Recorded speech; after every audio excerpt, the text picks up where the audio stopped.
Hello, and welcome to the Trap Tunnel videos for Plankerton AFK Endurance. We're going to be building the trap tunnels for the Storm Shield here, the main home base, and covering, well, there's only one direction to build for, thankfully.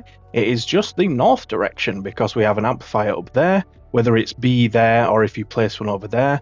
A up there, that blocks the spawn for there. And then we've got all those ones up there, so there's no spawn over here, thankfully. It's nice and simple.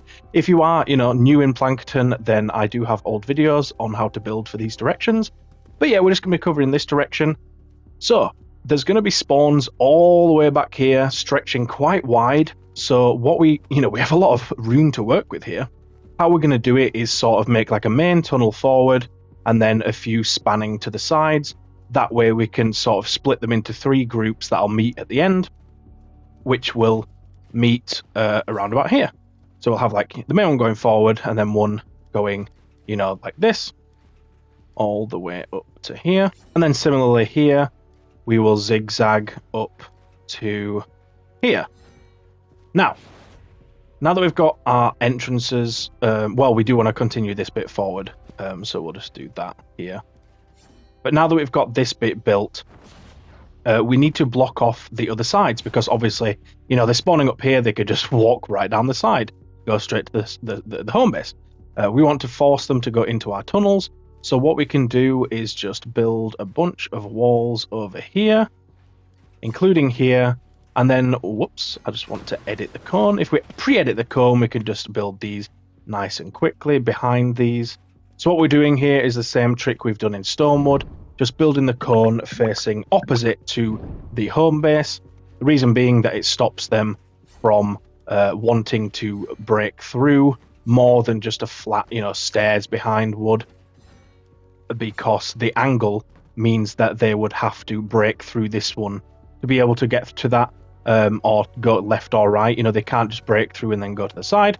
So that's the reason for that. Now, if we go well, we can build this bit here as well. So we want walls there,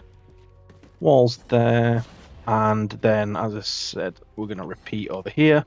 But we want to mirror this, so we want to edit the other corner up, because we want them to be, forced away from the home shield.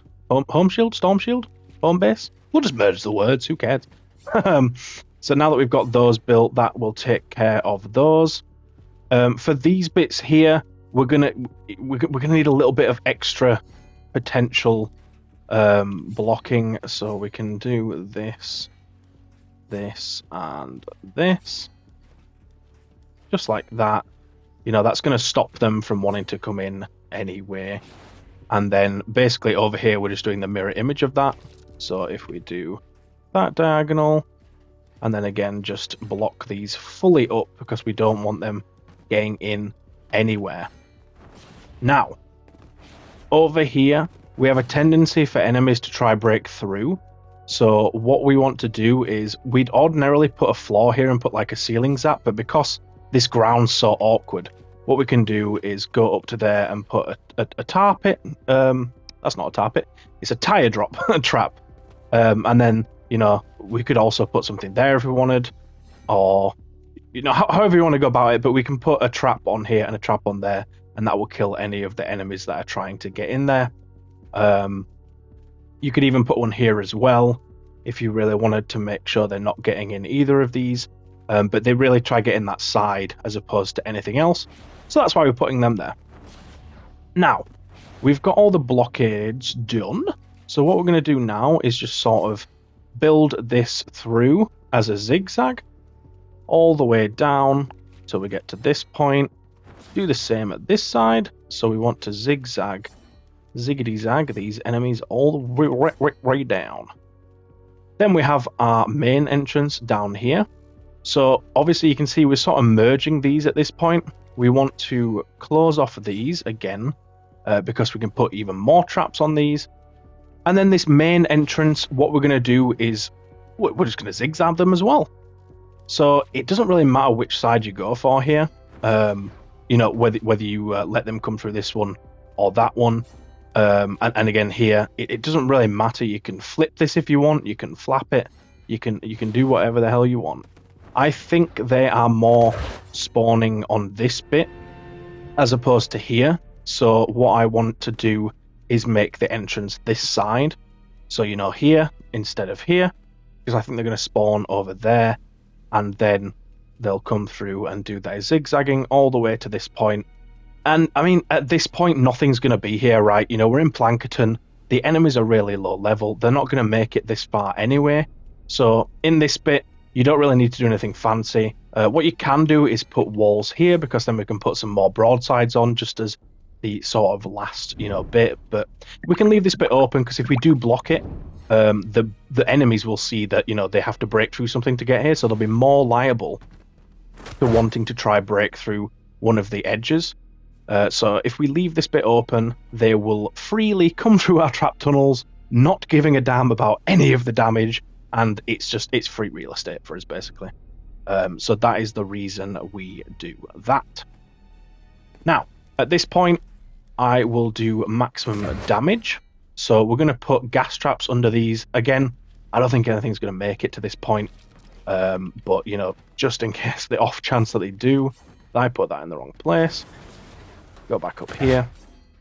Now, what we're going to do is just basically build a ceiling over the entire thing, but raised. Now, the reason we're raising it is because we're going to be using tire traps and zap traps.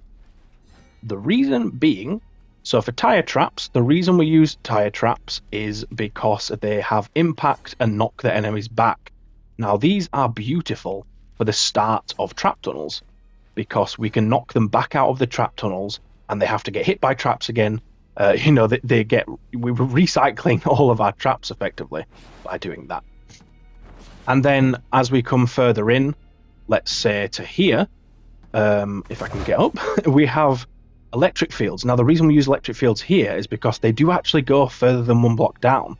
And the beauty of the electric field is, if we have one there, for example, it'll get set off by enemies there, but it will also, the one here will zap all the enemies in this area. Now, the way we've cleverly built these tunnels is, you know, they're zigzagging and they're all near each other. So these traps are all going to apply to multiple different areas. So what you can do if you want as well is you can actually build this bit closed and this bit closed. You probably don't need to go further than that, because if I put one here, this one's only going to affect that area, and we don't really need to go that overboard. I just realized there's no wall there. We want a wall there. Did I do that at the other side? I'm not sure. Yeah, we'll check that out just to make sure we put a wall there. Yeah, it looks like we've got the walls here. But yeah, there's no point doing it at this level. But this one here that I've just placed, you can see is above a bit where the enemies aren't actually going to be. But this one will affect that side and that side. So that's the reason we're putting them down. Now, at this point, that is everything we need to build. That's it, really. There's no real flanking routes they can take. The only thing you might be a bit cautious about is this bit over here. You could put an extra blockage on top like that if you want. I don't think you'll need it, but that's up to you if you want to go all out or not.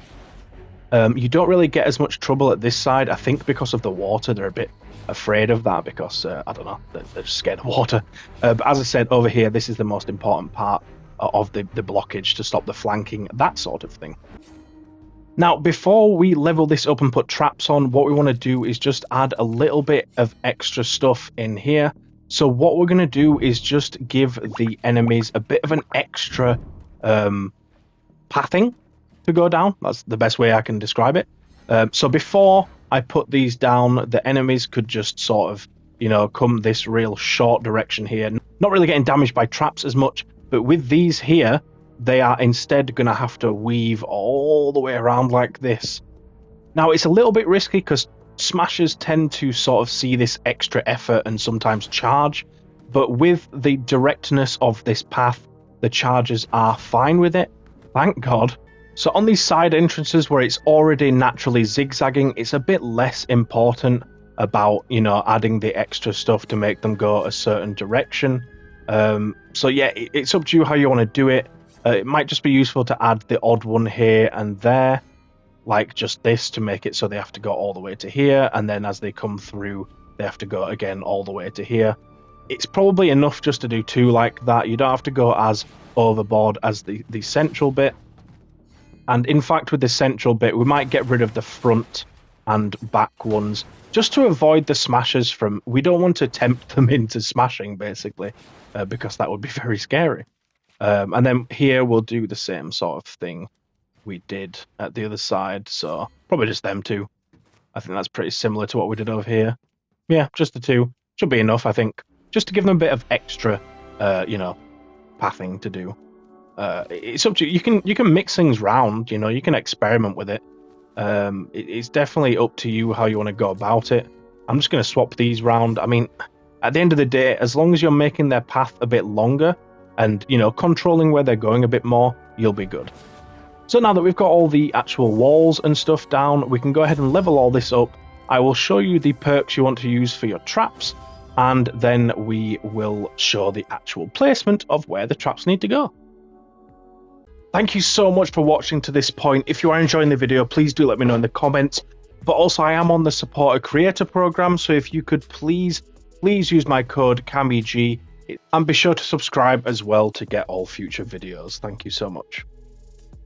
The anti-air trap 1 range on there for durability. Ceiling drop trap, so we're going for a crit build on this one as well. Ceiling electric field, we're going for a crit build once again, you know it. Floor freeze trap, so for this one we've got 2 impact and knockback. Floor launcher, so for whacking all the impact and knockback on there. Tar pit trap, so for this one I like to go for full durability. Wall darts, another crit build, another all-rounder build. The wall dynamo trap, so for this one I've gone for energy. Wall launcher, so for this one we've got 3 impact and knockback. Wall lights, so another 3 impact, 2 reload speed. Wall spikes here, we've gone for crit build, so 2 crit rating, 2 crit damage. Wooden floor spikes, so crit build on this one, that's pretty much... Alright, so now that you've got it all leveled up, I mean, you don't have to, you can just put the traps on when it's level 1, it's up to you. I find it easier to level them up before putting the traps on, because it can be a pain sometimes afterwards. Now that you've done that, we can start putting some of the traps down. So we'll start with the outside, because we want to cover basically how... the enemies are going to be blocked from being able to flank, that sort of thing. So starting over here, we want a tire drop trap. Now it is worth noting in Plankerton, you see how the trap's gone to 116. So 4-star traps are level 106. Here, like these ones, these are 4-star. So it's still worth putting down 5-star 130 traps if you have them. If you don't have them, or you don't have loads of them, you want to save them for Canny and Twine, then use 106. It'll do the job, good enough. Then on this, well, on pretty much all of these, we want to put some healing spikes. The reason being is that it will obviously heal the walls if they are being smacked. Over here, you can continue it down, all the way down. I think this side isn't as much of a worry. And if you really want to, you can put extra roofs here and put electric field traps, but I don't think it would be necessary for that. Now, as we go in, we want more tire traps at the beginning of the trap tunnels. Make sure you're facing away from, well, face the way that the husks will come in, because the tire traps will knock them backwards. So we want it in the first phase here, because as we come in, we want, the enemies to get knocked backwards. And then we'll do another one there as well in the first 2 areas. Same here, we'll put it here. And then as they come to here, we want to be facing that direction to make sure they get knocked back here, to which then we'll make them get knocked back. Then over here, once again, as with the left side, we'll place them both facing this way to keep knocking them back out of the tunnels. Then after that, I think pretty much everywhere we want to do zap traps, because it's going to affect the most areas. So for the rest of these ceilings, we'll go ahead and put ceiling electric field traps, even over the places where they won't be walking. As we said before, it will still affect the husks around it, so it's worth putting them absolutely everywhere. And then at the end here, I think it's worth putting gas traps. But as I said, I don't think anything's going to make it this point. If anything, it will be smashers. And if they do make it to this point, they're just going to start smashing the walls as opposed to, damaging your base. So it doesn't really matter for that. Then we'll go to the floor traps. So as they come into the tunnels, I think it would be good to use floor spikes. to start doing some damage. The reason being, as the entrance being the best place for this, is because if they do get knocked back out, they can come through again and get damaged again. So over here, we'll do the same thing in the very first slot. We'll put spikes. Then after that, we want some ice traps. So for these ones, make sure you're facing again the way the husks would be coming in, all the way down to there. Then if we make our way to the mirrored side, so over here, similarly, place these as they would be looking as they come in. And then at the very end here in these ones, what we're going to do is put tar pit traps.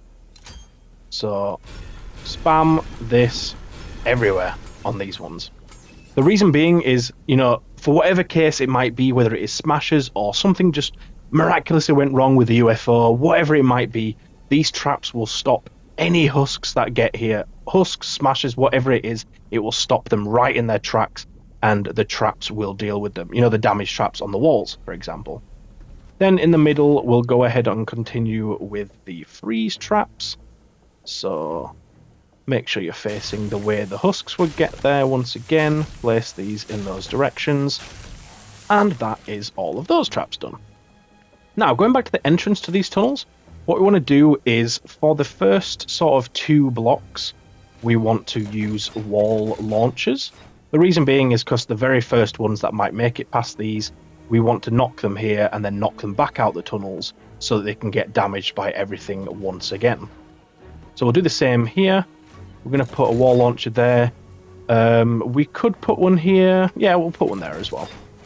It's not overly important that it needs to be on that second one as well. The main one is this one to get them to get knocked out. The reason being is because if this one goes off and then this one knocks back an enemy here and this one's recharging, the enemy might just walk past, you know. So it's not as important for this one, but we still want to put it there. Then at the very beginning of the trap tunnels, what we're going to do is just put a bit of a stun. So if we get some stun traps here, I'm thinking some light traps. Whereabouts are they? There they are. As we go in, same... Actually, no, we're not going to put one there on that one. We'll leave it just as it is. And then here we can put one. And then on the other side, we will put broadsides. So I'm going to use 133. You don't need to use my full top level ones for that. And then for the rest of the slots, we're going to put broadside traps. Repeat it with me. What's the reason? Because we have 2 walls looking at each other. When we have that, unless we're pushing stuff back, broadside is the way to go. These cannonballs are going to ping back and forward loads and damage the enemies absolutely loads. The only thing that's a bit annoying is, you know, using these to control them might make the cannonballs bounce in a slightly different direction than we might like, but they are still absolutely the best trap to use for this situation, especially if you use my Endurance hero loadout build. We are going to be increasing cannonball damage with that, and that's going to make these trap tunnels way more effective than any other trap tunnels you could build or see out there on the tubes. Now, as we go through here, again, just spam broadside traps in here. Absolutely everywhere. Get them in there. Even here. The good thing about these is they do actually apply impact, so they will stun enemies as they come in. Hence why I put them there instead of the wall lights. Then for the few here, we can use wall darts to finish off anything that does make it this far. Obviously, we don't have walls behind these, so there's no point using broadside traps because the wall darts will do more damage in a one-hit sort of environment. And that covers it for all the traps. There you go. You're going to be able to AFK this thing so easy, and to thank me, what you're going to do is leave a like, comment that you love me and the videos, and make sure you subscribe, because I'll be doing this for every area in Save the World and for every amplifier. So to see those, get notified about those and everything like that, be sure to subscribe. So yeah, thank you so much for watching. Hopefully you did enjoy. I tried to keep things a bit upbeat, you know, as I make these videos, so hopefully they are the more entertaining ones that you can find out there, and also obviously very educational. So thank you so much, and I'll see you in the next one.